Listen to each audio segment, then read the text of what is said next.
Hello, everyone, and welcome to another episode of Money Matters. My name is Mathura. I am the advisor and co founder of Ascendance, and of course, the author and talk show host of Money Matters. Thank you so much for tuning in today. Hope you guys are having a good Sunday. Money Matters did take a break for a while, but now we are back with more episodes. And if you are new to Money Matters, welcome to the show. Thank you so much for tuning in today. This show is basically exists because we want to bring about awareness about finance, how money works, and all of us, every single one of us, have experiences, have lessons that we have learned with regards to money, but we may not necessarily talk about it. I don't think this is a typical dinner table conversation. So we wanted to raise awareness about the mistakes that people have made, the experiences that people have with regards to money, and of course, their tips and tricks and ideas on how they manage their finances as well. So we have had amazing lineup of speakers who come into the show. They have honestly shared their true stories of how what were the mistakes they made and how did they handle it. We have had some experts who come in and talk about their respective fields in money, because finance is such a wide field. There's all kinds of things to think about and concern yourself over. So what we try to do is make this accessible for you so that you can learn from these people, and hopefully you make some changes in your money management and it makes your life better. So for those of you who are returning, thank you so much for joining us once again. Really appreciate it. And today's episode is probably going to be one of my favorite ones in a while. You guys know, with the work we do in Ascendance, we really appreciate it when youngsters go out there and contribute back to society and make the world a better place doing what they love to do. And our guest speakers today are doing exactly that, and I'm very excited to have them on the show. So first off, we have two guest speakers today. I'm going to very quickly introduce them. We have Meihuan Yu, who is a 17-year-old high school student from Toronto, Canada. Do you guys know Canada? Okay, yes, everybody knows this. She is the founder of Canadian Young Investors Society. She's the inventor of C.O.A.S.T Technologies, which is an optical shoe pad mouse that allows people with upper limb motor disabilities, right? I hope you guys are following what I'm saying. This is too STEM for me, no, just kidding. To access computer tech. So people who have upper limb disabilities, how can they use things like computer, like what I'm using now to record this particular talk show? We want them to have access to that, and she has come up with something that allows them to use this as well. And I think she's someone who's very passionate about bringing STEM, science, technology, all of this together with entrepreneurship and making the world a better place. I think something that she started, C.O.A.S.T, is very exciting. We'll come into that later, but I'm going to introduce our next speaker, which is Angelina Zhong. She is an 18-year-old business student from Western University, Ottawa, Canada. She is very passionate for business. I think one of the things that she has done is actually have her own custom apparel, which is Angel Customs. I mean, I love custom apparel, so I'm very excited to see what she has done there. She's the president of Canadian Young Investors Society. I think she also served as elected finance minister at the Kanata-Carleton Youth Council. I think I've never thought about policy in my whole life. I'm not someone who can sit down and think about this, but I think she has done a great work coming up with policy ideas, and also how can we bring youth financial literacy into mainstream education and all of that. So these people are 17 and 18-year-olds, and they have done so many amazing things, which goes along with all the things we do here in Ascendance. So I am super excited to have our guest speakers on the show. So without further ado, let's welcome them on screen. Hello. Hi guys, how are you doing today? Good. Thank you so much for having us on the show. Thank you so much for being on the show. I hope you are as excited as I am, because I really want to dive deep into your story, and hopefully we can inspire more teenagers and youngsters to do what they like to do and figure out what they like to do at a younger age. So before we get started, I gave the very typical talk show intro host as expected, but maybe you guys can start off with something fun, something that people won't know about you if they look up on internet and all that, something unique about both of yourselves. Okay. So one thing for me is that I'm definitely very passionate about fashion, and by extension, that revolves into custom sneakers, but also just general sneakers. I know that it's $1 billion industry, and a lot of youth might resonate with that as well.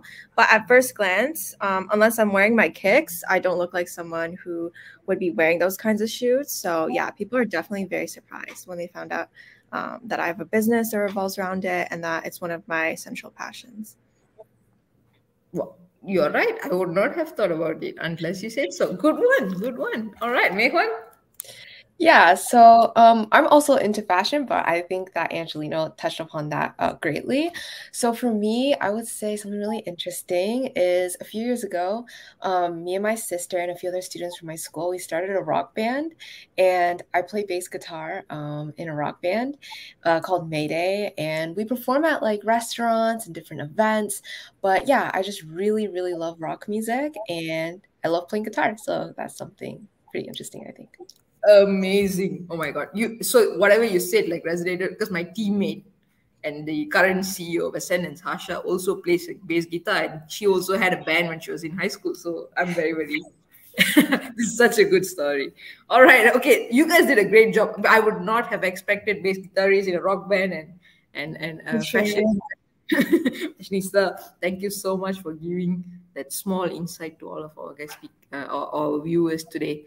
So I think today we are going to talk a lot more about your experiences with money, but more than that, I think your entrepreneurship journey, all the things that you guys have done, and the amazing work you do with regards to Canadian Young Investors Society as well.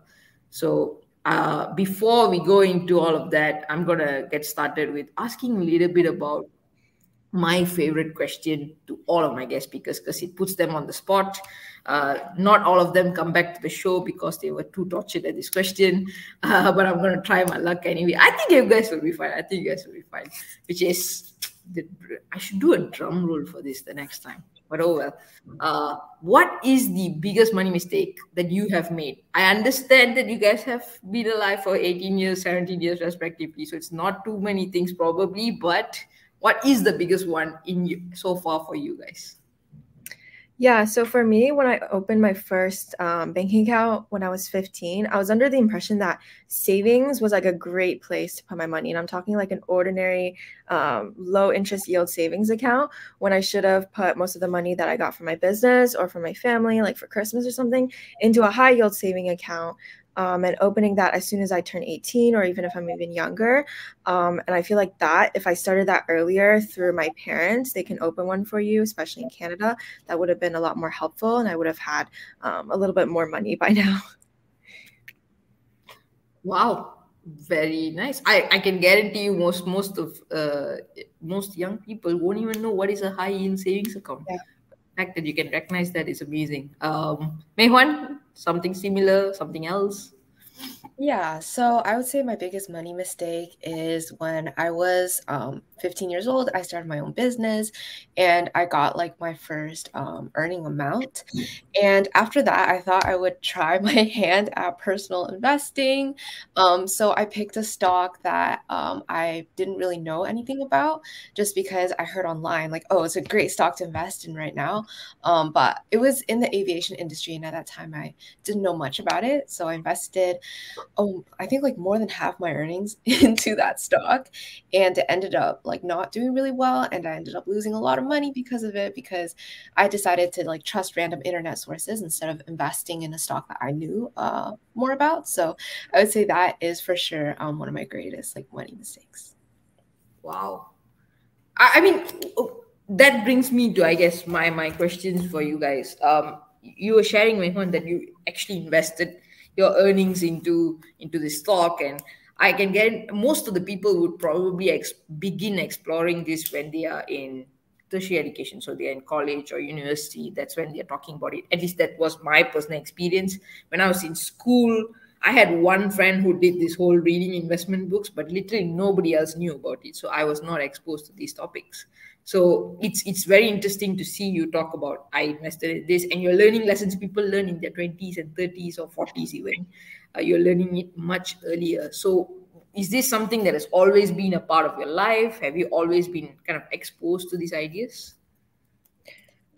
So for me, I dealt with money at a very young age, and that was through my little mini entrepreneurial ventures. And that would be in the form of like selling bracelets at school. I would draw commissions for people's anniversaries, like visual arts. And I always dealt with money in a very like 2D way where I didn't really think that I was old enough to invest, but I actually was because, with the support of my parents, I could have opened these accounts and I could have, maybe had a bit more experience on my side, like from my parents, if I wanted to trade in the stock market. But over the years, I feel like my relationship with money has definitely developed in a very unique way. And that's how I came to become more passionate about investing and more specifically financial literacy, just because we find that, Meihuan and I find that in Canada, most kids do not know what to do with their money. A lot of them blow it all and they have no interest to go with.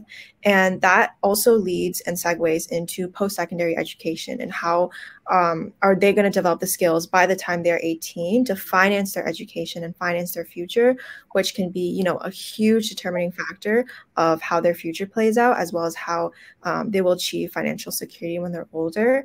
And yeah, that's like a bit of my journey and also part of the mission that we're trying to drive here. Yep, very, very nicely put. I agree that if we can bring this up before they are done with high school, it's definitely going to change the trajectory of how they deal with their finances moving forward and make a huge difference. Mehwan? Yeah, so I think I had a pretty similar experience as Angelina. So when I was younger, I always had like a entrepreneurial interest, and Yep. I would like at grocery stores, I would like offer to like push people's carts for like change. And I remember running like at least 3 garage sales in elementary school just to like try to sell old things. But again, it was very much like direct contact with money. I didn't know much about investing or any like types of accounts. But I think it was actually my dad after I started my own business that he really started teaching me about like financial literacy and what to do as an entrepreneur. So he really got me into like finance and investing in general. And I think ever since I really like fell in love with the industry and this topic. And I think that when you have control over your finances as a young person, like you're only setting yourself up for growth.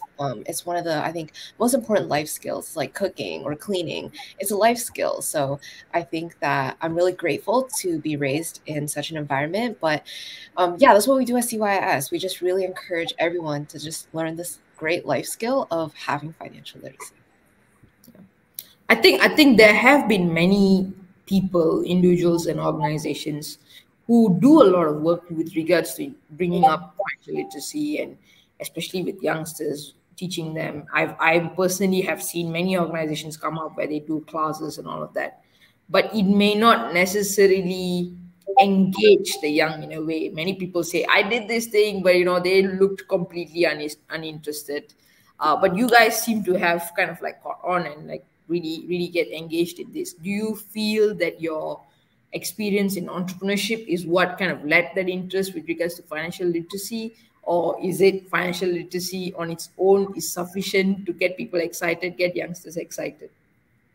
Yeah, so my relationship with money definitely developed more so through my business just because of the exposure in, e-commerce transactions, client transactions, and all that. And over the years, I feel like as I'm running my business, a lot of my peers were coming up to me and asking me, how do I do this? How do I open an account? And we find that a lot of the information is not available or they don't know where to access it. And that's what really started driving me to think about, what kind of community solutions we can implement, what kind of programs we can implement to help the kids. Because depending on your household circumstance, you may not be set up with these accounts. And depending on, your parents or your guardians, that is a factor that we do not want to take a gamble on, which is why we're trying to prevent any issues arising and kind of providing these opportunities, to the students when they're young, just to give them that kind of exposure. Very nice, very nice. Anything to add, Meha? Yeah, so again, I think that because we both live in Canada, me and Angelina both kind of figured out really young that like the financial literacy curriculum and business curriculum here, like many countries and many places, is not that great. But personally, I got really into this topic and into financial literacy, like advocacy, when I was like around again 14 or 15. I went to a like high school that had an arts program, and me and my best friend decided to enter into this competition where we drew our own comic about financial literacy. And although we didn't really win the competition, throughout the entire process, we realized, we were like, oh my God, like we're drawing the comic and we're like, we don't actually know anything about financial literacy. Like, and then it started to hit us, right? We're going to college soon. We're going to be leaving our homes and everything that we know about financial literacy. So then that really like stuck with me, and I realized how much other youth around me have that same circumstance.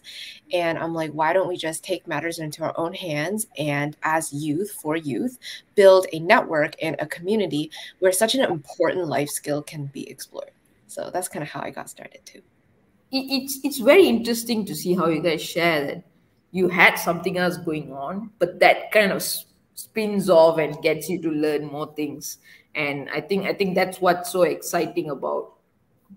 But youth entrepreneurship doesn't need to be like the most profitable thing. You don't need to build $1 billion company. That is so not the goal. But I think just exploring entrepreneurship or exploring projects like drawing comics and trying that out, that's going to help you learn a whole lot more skills. I see both of you do tend to embark in a lot of other projects. Like Angelina, you have your apparel, your sneakers, you're a part of policy making, and then we have Meihuan who did the optical shoe pad mouse. You guys have literally embarked on so many different projects. How does those projects kind of like help you to build up the life skills? As you guys mentioned, money management is just one of it, I guess. There's a whole lot of other things as well, like communication and leadership and all those kind of things. How do these experiences kind of contribute towards your growth? For me, I'd say it's the industry exposure, especially in policy and policy development, and kind of developing my passions, for example, financial literacy, and applying that to a federal level where I can, collaborate with ministers and, members of our government here in Canada to kind of like draft up these ideas. I feel like that's one of the, experiences that you can only take away good things from. And I feel like through, having my personal projects, like through my business and through C.O.A.S.T, we're able to contribute to a broader audience of students that will be positively impacted by our programs. And by extension, that, just drives us to, implement more change and expand our programs across the country. Meihuan, how do you feel that, like, for example, you were nominated as the regional finalist for the Commonwealth Youth Awards because of the work you have done in C.O.A.S.T technologies and it's STEM. Most people who are passionate, like for me, I'm passionate about financial literacy. I am not in STEM at all. But you are bringing all of this together. Do you feel bringing this experience and knowledge that you have with regards to STEM and the experience you have with all the garage sale to every single thing that you have done, do you feel that makes you a better student, not just in school, but in life in a way? Yeah, I think absolutely it does. Because financial literacy in business, I think a lot of people think it's like a subject, but it's not. It's really like a platform. Like I really enjoy STEM, and it's one of my greatest passions, but it can't turn into like a project or a platform without entrepreneurship and business. So right now, you brought up C.O.A.S.T, which is a project that I've been working on for the past 2 years. Again, it's for the disabled community, but without like entrepreneurship or financial literacy, I cannot pitch this product to investors or charities or prosthetic companies, and it can't make real systematic change. So I think that like financial literacy and business has helped me turn my like artistic and STEM like passions into real life changes and solutions that communities can actually see. And when I'm able to deliver on my promises and see like my projects grow and impact other people, like that makes me really proud. And I think that's what being a good student or youth in your community is, right? Like showing up for your community and just being there by using your skills. Mm-hmm. Agreed. I think like I mentioned earlier at the beginning, is I love the fact that you guys are giving back in all the things that you do. You are making the world a better place. Angelina, you are currently in university, and I Yes. think next step that most people who are in university would look at their careers and all of that. Do you feel the fact that you have had such an exposure with regards to different initiatives since you are young, kind of changes the view you have towards career and career building in the future? Is it something that is too like, because one of the things that I know is that I did not see it as a far off future that I was striving towards. Right. It was now. What is your personal experience with regards to career building and all of that? Yeah, so I'd say like since I, solidified a passion for business through like my, my own business and also C.O.A.S.T, even though we're a nonprofit, we operate as a business model, right? So that's another avenue where you can get entrepreneurship experience. And I've definitely changed a lot of my perspective on where my career is shifting, as well as what kind of roles I want to work in and how can that benefit my communities. So for instance, I joined an entrepreneurship club at my school. So then I can apply my experiences from C.O.A.S, from my own ventures, and kind of sharing that wisdom and that knowledge with other students at my school who are interested. But, maybe they're afraid to start. It's a really big commitment. And sometimes all we need is that little push, right? That one person who tells you, you can do it, just go for it. And really going from that ideation stage all the way to actually executing it is a really long process. So I feel like through my career, my extracurriculars at school, and kind of like helping out my community, I feel like these experiences have definitely enabled me to provide some insight into the students at Western. Very nice. And you have been sharing quite a fair bit about C.O.A.S. Mm-hmm. Maybe we can dive in a little bit more For about sure. that. I think it's a non-profit, youth-led non-profit. I like to say that because Ascendance is also youth-led or social enterprise. You guys bring financial literacy to students, but how are you exactly bringing that to them? Like, what are the initiatives that you guys have under your arm? Yeah, so some of the initiatives that we have is, first, we have a business journal, and it is what we call a peer-edited open access journal, which means that every submission is free. So students across Canada and hopefully by the end of this year across the world can submit their articles about business, finance, economics, politics without any charge. And they get to experience the process of official publishing, talking to our editors, and we give them a platform where they can really share their ideas and voices for free. Because so much of these times when you want to like publish your work to these business journals, there's a high fee that a lot of students just cannot afford, and it's just not realistic. So number one thing is we give them a platform. And also using the business journal, what we do is we host interviews with really prominent people in finance. So we hosted it with the past financial panelists for CBC, one of the biggest media reporting companies in Canada. And we also interviewed a lot of actually like financial literacy content creators with like millions of followers and views on TikTok and Instagram, because these are the people that young people are looking up to. So we give students a platform using our business journal to get access to these professionals and create these one-on-one dialogues that honestly will not happen in a lot of different networking settings. And that's just one pillar that we have. So outside of our business journal, we also run competitions and webinars, and we also give out like free lessons and classes to what we call our branches. So our branches are basically like after school clubs that we run in high schools and communities across the country. And all of our opportunities, again, these competitions and classes, they're completely free. And they happen in these schools or in these like libraries and community centers. So then all students can access them no matter what background they come from. And so far we have 12 different branches in 6 Canadian provinces. So that is a pretty far geographical reach. And, we're always looking to expand our ways into giving financial literacy resources. So yeah, there's a lot of different things that we're going to explore this year as well. But I would say those are our 2 main channels of connecting to youth. Brilliant, brilliant. I mean, I'm definitely going to ask how can the viewers who are tuning in, who are keen to join, how can they come on board? But I think we can keep that towards the end of it. So when you guys are bringing up, for example, like your business journal and the sessions, I am sure with the amount of people you guys have interacted with, you will have your own good ideas and not advice necessarily, but things that you would consider good practice in your own personal finance management in a way.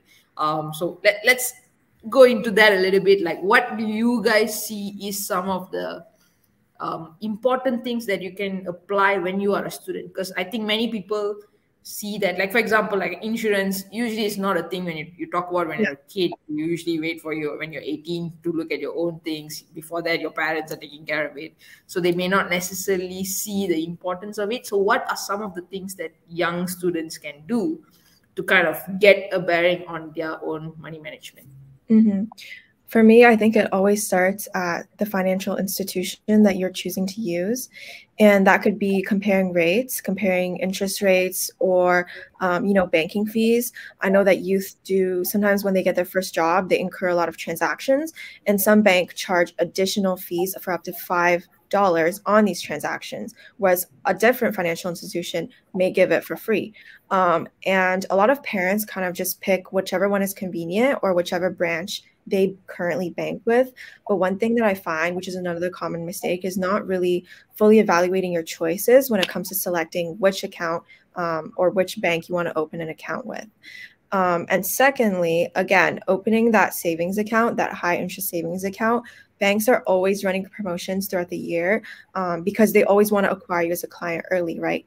But you can leverage that to your benefit, because sometimes they will give you a sign-on fee for a few $100s, and then you can use that to, as more money for whatever you want to do. So yeah, I feel like definitely choosing the right bank, and that depends on the country, but yeah, very helpful to do. It's very nice. I mean, that is not something that I usually talk about, or most of the people I talk about, because they already had for sure dealing with adults. Exactly. Yeah, but very nice place to get started, because I think this is something anyone can just Google up, and they can go and find out about all the banks in their country and see what are the rates, and have kind of like the whole comparison thing going on, and it will teach them a lot of different things as well. Meihuan, do you have a different practice that you would like to recommend? Yeah, so I think that my biggest advice, I guess, is to take a business class, no matter where your interest lies. I think everybody in their lifetime, no matter if it's in high school or university, it's better if it's in both, but it doesn't matter if you're interested in history or science or math. Everyone, you're gonna be working with your own finances. So I think everyone should take a business class, because as Angelina mentioned, a lot of youth, what they do is they fall into a pattern of basically trusting the banks and the knowledge passed down from their parents. But unfortunately, a lot of adults as well are not informed about financial literacy. So when you come from a background where maybe your parents weren't super informed about it, you get your own opportunity to educate yourself and really look into such an important skill.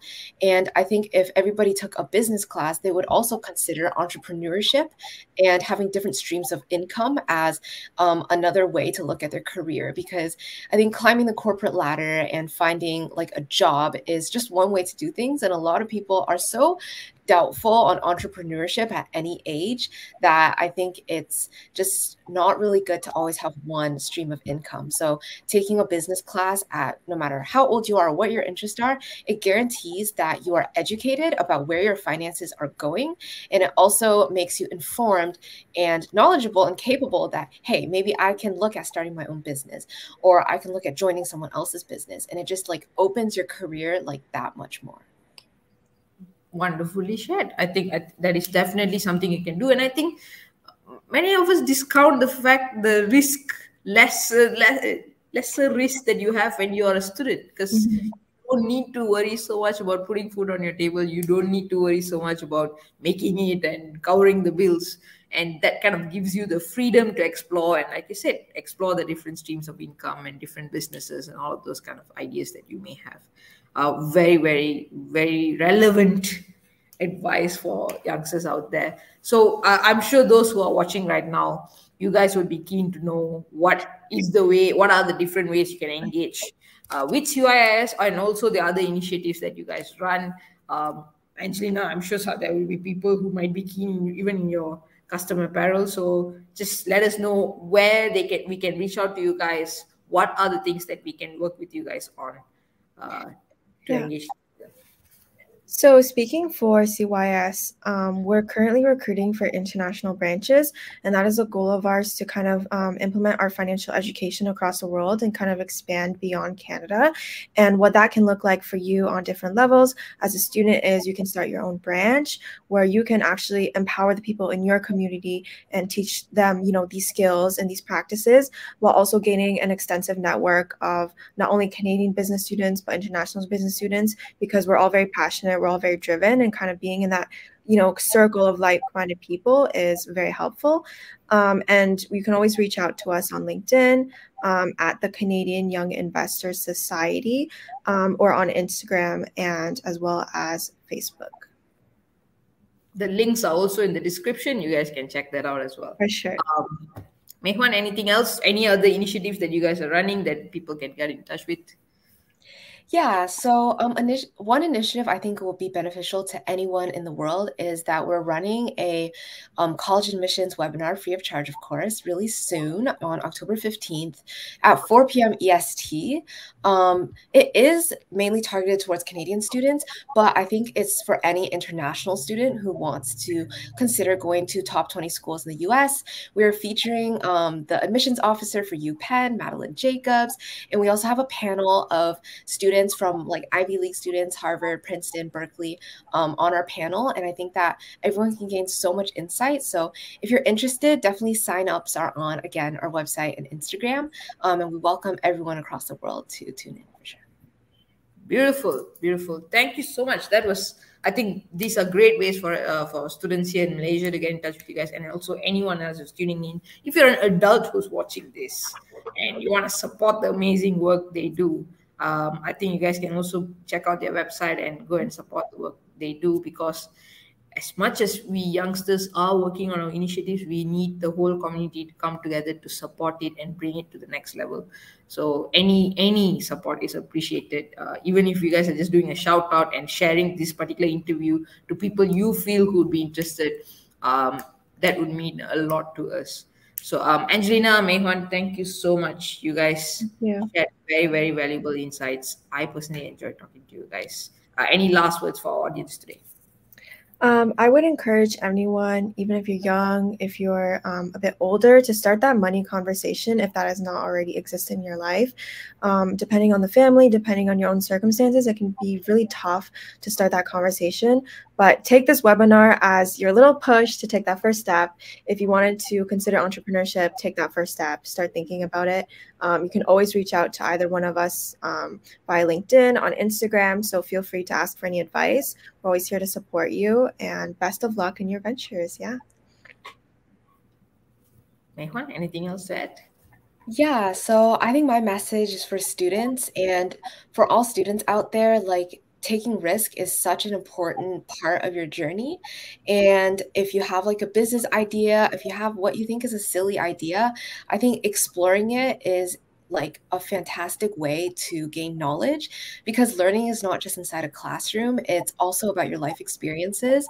So I would encourage students to explore all the ideas that they have and take risks. And who knows, if you're interested in business, definitely try pursuing your own and seeing where that takes you, and just have fun and learn at the same time.